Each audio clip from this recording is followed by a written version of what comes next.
সম্মানিত নাগরিকবৃন্দ, এবারে সেই ঐতিহাসিক মুহূর্ত যার জন্য সারা দেশের মানুষ অধীর আগ্রহে অপেক্ষা করে আছে। এখন জুলাই ঘোষণাপত্র পাঠের সেই মাহেন্দ্রক্ষণ। 2024-এর গণ অভ্যুত্থান পরবর্তী এদেশের আপামর ছাত্র জনতার বহু কাঙ্ক্ষিত জুলাই ঘোষণাপত্র পাঠ করার জন্য বাংলাদেশ সরকারের মাননীয় প্রধান উপদেষ্টা ডক্টর মোহাম্মদ ইউনূস মহোদয়কে বিনীত অনুরোধ জানাচ্ছি।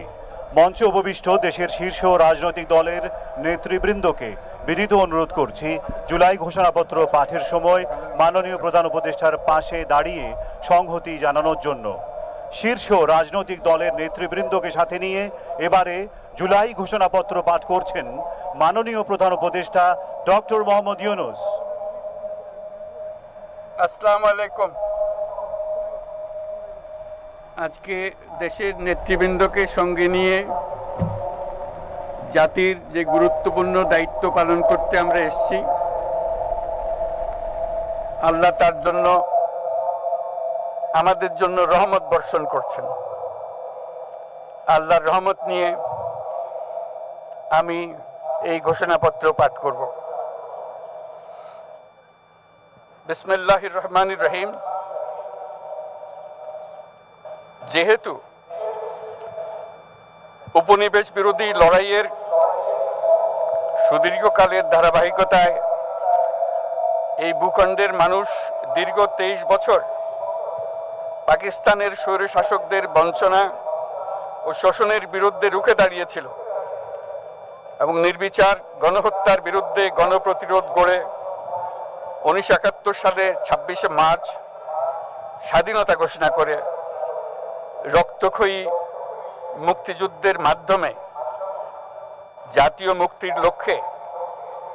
বাংলাদেশ রাষ্ট্র প্রতিষ্ঠা করেছিল। এবং যেহেতু বাংলাদেশের আপামর জনগণ দীর্ঘ আন্দোলন সংগ্রামের মধ্য দিয়ে এই ভূখণ্ডে স্বাধীনতার ঘোষণাপত্রে বিবৃত সাম্য, মানবিক মর্যাদা, সামাজিক সুবিচারের ভিত্তিতে উদার গণতান্ত্রিক রাষ্ট্র বিনির্মাণের আকাঙ্ক্ষাকে বাস্তবায়নের জন্য সর্বোচ্চ ত্যাগ স্বীকার করেছে। এবং যেহেতু স্বাধীন বাংলাদেশের 1972 সালের সংবিধান প্রণয়ন পদ্ধতি এর কাঠামোগত দুর্বলতা ও অপপ্রয়োগের ফলে স্বাধীনতা পরবর্তী আওয়ামী লীগ সরকার মুক্তিযুদ্ধের জন আকাঙ্ক্ষা পূরণে ব্যর্থ হয়েছিল এবং গণতন্ত্র ও রাষ্ট্রীয় প্রতিষ্ঠানগুলোর কার্যকারিতা ক্ষুণ্ণ করেছিল। এবং যেহেতু স্বাধীনতা পরবর্তী আওয়ামী লীগ সরকার স্বাধীনতার মূল মন্ত্র গণতান্ত্রিক শাসন ব্যবস্থার বিপরীতে বাকশাল নামে সাংবিধানিকভাবে একদলীয় শাসন ব্যবস্থা কায়েম করে এবং মত প্রকাশ ও বিচার বিভাগের স্বাধীনতা হরণ করে, যার প্রতিক্রিয়ায় 1975 সালের 7ই নভেম্বর দেশের সিপাহী জনতার ঐক্যবদ্ধ বিপ্লব সংগঠিত হয় এবং পরবর্তী সময়ে একদলীয় বাকশাল পদ্ধতির পরিবর্তে বহুদলীয় গণতন্ত্র, মত প্রকাশ ও বিচার বিভাগের স্বাধীনতা পুনঃপ্রবর্তনের পথ সুগম হয়। এবং যেহেতু 80-র দশকে সামরিক স্বৈরশাসনের বিরুদ্ধে দীর্ঘ 9 বছর ছাত্র জনতার অবিরাম সংগ্রামের মধ্য দিয়ে 1990 সালে গণ অভ্যুত্থান সংগঠিত হয় এবং 91 সনে পুনরায় সংসদীয় গণতান্ত্রিক শাসন ব্যবস্থার প্রবর্তন করা হয়। এবং যেহেতু দেশি বিদেশি চক্রান্তে সরকার পরিবর্তনের গণতান্ত্রিক প্রক্রিয়া ব্যাহত হওয়ায় 1/11-র মতো ষড়যন্ত্রমূলক ব্যবস্থার মাধ্যমে বাংলাদেশে শেখ হাসিনার একচ্ছত্র ক্ষমতা, আধিপত্য এবং ফেসিবাদের পথ সুগম করা হয়। যেহেতু দীর্ঘ 16 বছরের ফেসিবাদী অগণতান্ত্রিক গণবিরোধী শাসন ব্যবস্থা কায়েমের লক্ষ্যে এবং একদলীয় রাষ্ট্র ব্যবস্থা প্রতিষ্ঠার অতি উগ্র বাসনা চরিতার্থ করার অভিপ্রায়ে সংবিধানে অবৈধ অগণতান্ত্রিক পরিবর্তন করা হয়, যার ফলে একদলীয় একচ্ছত্র ক্ষমতা ও আধিপত্য প্রতিষ্ঠার পথ সুগম হয়। এবং যেহেতু শেখ হাসিনার আওয়ামী লীগ সরকারের দুঃশাসন, গুম খুন, আইন বহির্ভূত হত্যাকাণ্ড, মত প্রকাশের স্বাধীনতা হরণ এবং একদলীয় স্বার্থে সংবিধান সংশোধন ও পরিবর্তন বাংলাদেশের সকল রাষ্ট্রীয় সাংবিধানিক প্রতিষ্ঠানসমূহকে ধ্বংস করে। এবং যেহেতু হাসিনা সরকারের আমলে তারই নেতৃত্বে একটি চরম গণবিরোধী, একতান্ত্রিক ও মানবাধিকার হরণকারী শক্তি বাংলাদেশকে একটি ফ্যাসিবাদী, মাফিয়া এবং ব্যর্থ রাষ্ট্রের রূপ দিয়ে আন্তর্জাতিকভাবে বাংলাদেশের ভাবমূর্তি ক্ষুণ্ণ করে, এবং যেহেতু তথাকথিত উন্নয়নের নামে শেখ হাসিনার ফ্যাসিবাদী নেতৃত্বে সীমাহীন দুর্নীতি, ব্যাংক লুট, অর্থ পাচার ও অর্থনৈতিক প্রতিষ্ঠানগুলিকে ধ্বংসের মধ্যে দিয়ে বিগত পতিত দুর্নীতিবাজ আওয়ামী লীগ সরকার বাংলাদেশ ও এর অমিত অর্থনৈতিক সম্ভাবনাকে বিপর্যস্ত করে তোলে এবং পরিবেশ, প্রাণ বৈচিত্র্য ও জলবায়ুকে বিপন্ন করে। এবং যেহেতু শেখ হাসিনার ফ্যাসিস্ট সরকারের বিরুদ্ধে রাজনৈতিক দল, ছাত্র শ্রমিক সংগঠন সহ সমাজের সর্বস্তরের জনগণ গত প্রায় 16 বছর যাবৎ নিরন্তর গণতান্ত্রিক সংগ্রাম করে জেল জুলুম, হামলা মামলা, গুম খুন ও বিচার বহির্ভূত হত্যাকাণ্ডের শিকার হয়, এবং যেহেতু বাংলাদেশে বিদেশি রাষ্ট্রের অন্যায় প্রভুত্ব, শোষণ ও খবরদারিত্বের বিরুদ্ধে এদেশের মানুষের ন্যায়সঙ্গত আন্দোলনকে বহিঃশক্তির তাবেদার আওয়ামী লীগ সরকার নিষ্ঠুর শক্তি প্রয়োগের মাধ্যমে দমন করে,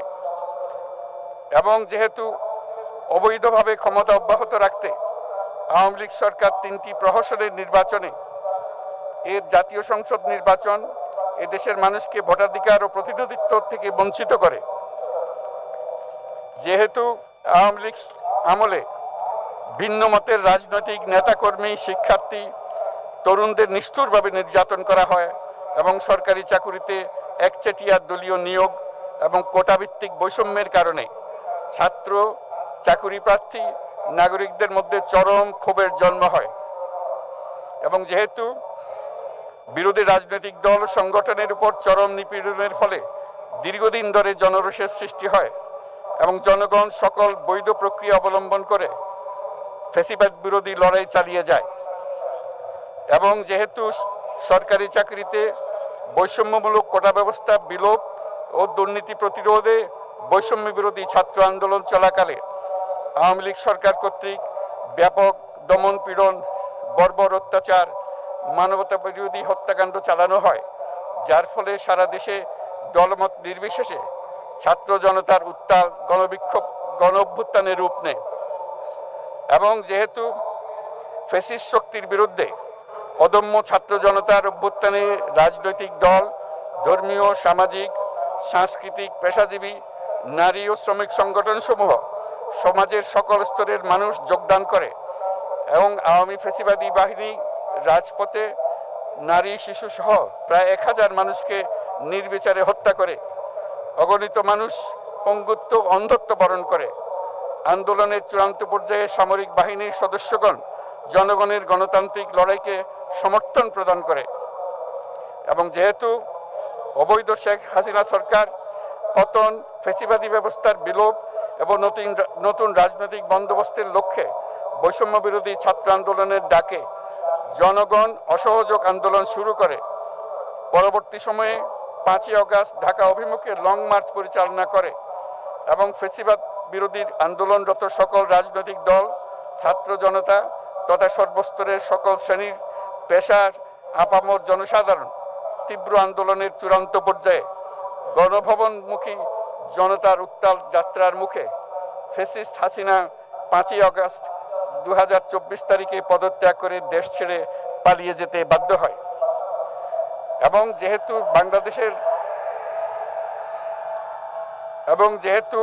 বাংলাদেশের রাজনৈতিক ও সাংবিধানিক সংকট মোকাবেলায়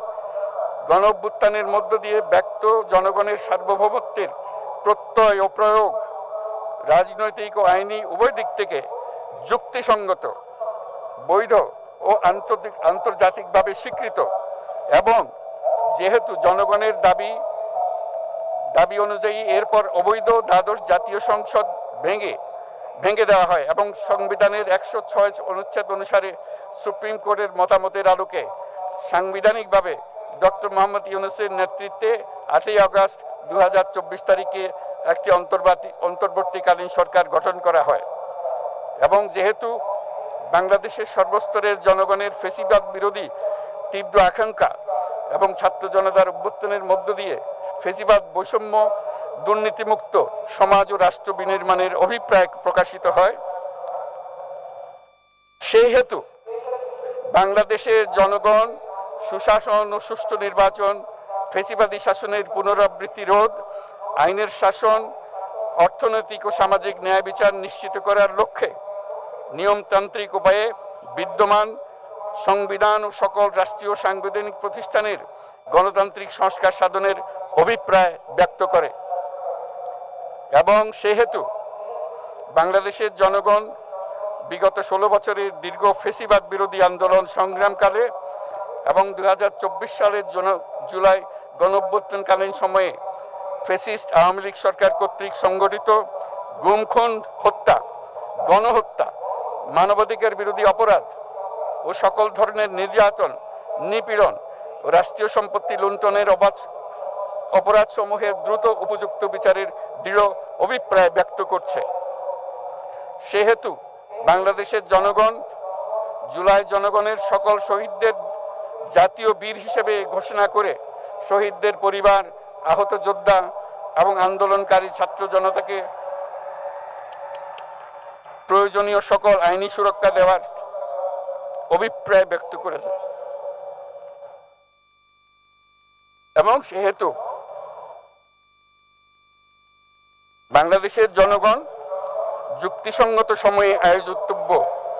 অবাধ ও সুষ্ঠু ও নিরপেক্ষ একটি নির্বাচনের মাধ্যমে গঠিত জাতীয় সংসদে প্রতিশ্রুত প্রয়োজনীয় সাংবিধানিক সংস্কারের মাধ্যমে দেশের মানুষের প্রত্যাশা, বিশেষত তরুণ প্রজন্মের আকাঙ্ক্ষা অনুযায়ী আইনের শাসন ও মানবাধিকার, দুর্নীতি, শোষণমুক্ত, বৈষম্যহীন ও মূল্যবোধ সম্পন্ন সমাজ এবং গণতান্ত্রিক রাষ্ট্র ব্যবস্থা প্রতিষ্ঠার অভিপ্রায় ব্যক্ত করেছে। এবং সেহেতু বাংলাদেশের জনগণ এই প্রত্যাশা ব্যক্ত করছে যে একটি পরিবেশ ও জলবায়ু সহিষ্ণু, অন্তর্ভুক্তিমূলক, টেকসই উন্নয়ন কৌশলের মাধ্যমে বর্তমান ও ভবিষ্যৎ প্রজন্মের অধিকার সংরক্ষিত হবে। এবং সেহেতু বাংলাদেশের জনগণ এই অভিপ্রায় ব্যক্ত করছে যে ছাত্র গণঅভ্যুত্থানের 2024-এর উপযুক্ত রাষ্ট্রীয় সাংবিধানিক স্বীকৃতি প্রদান করা হবে এবং পরবর্তী নির্বাচনে নির্বাচিত সরকারের সংস্কারকৃত সংবিধানের তফসিলে এই ঘোষণাপত্র সন্নিবেশিত করা হবে। এবং 5ই আগস্ট 2024 সালে গণঅভ্যুত্থানে বিজয়ী বাংলাদেশের জনগণের আকাঙ্ক্ষার প্রতিফলন হিসেবে এই ঘোষণা প্রণয়ন করা হলো। জাতির সার্বিক মঙ্গল কামনা করে আমি জুলাই ঘোষণাপত্র আপনাদের সবার সামনে উত্থাপন করলাম। আল্লাহ সকলের জন্য মঙ্গল দান করুন, জাতির জন্য মঙ্গল নিয়ে আসুক। সবাইকে ধন্যবাদ। আল্লাহ হাফেজ।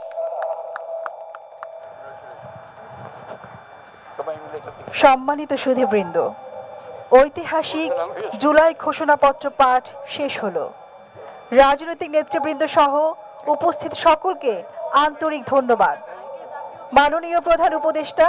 অনুষ্ঠান স্থল ত্যাগ না করা পর্যন্ত সকল সম্মানিত অতিথিকে স্ব আসনে উপবিষ্ট থাকার জন্য সবিনয় অনুরোধ জানাচ্ছি। সুধীমণ্ডলী, এবারে আমরা পুনরায় ফিরে যাচ্ছি মানিক মিয়া অ্যাভিনিউতে আজকের দিনব্যাপী সাংস্কৃতিক অনুষ্ঠানমালা ও সন্ধ্যায়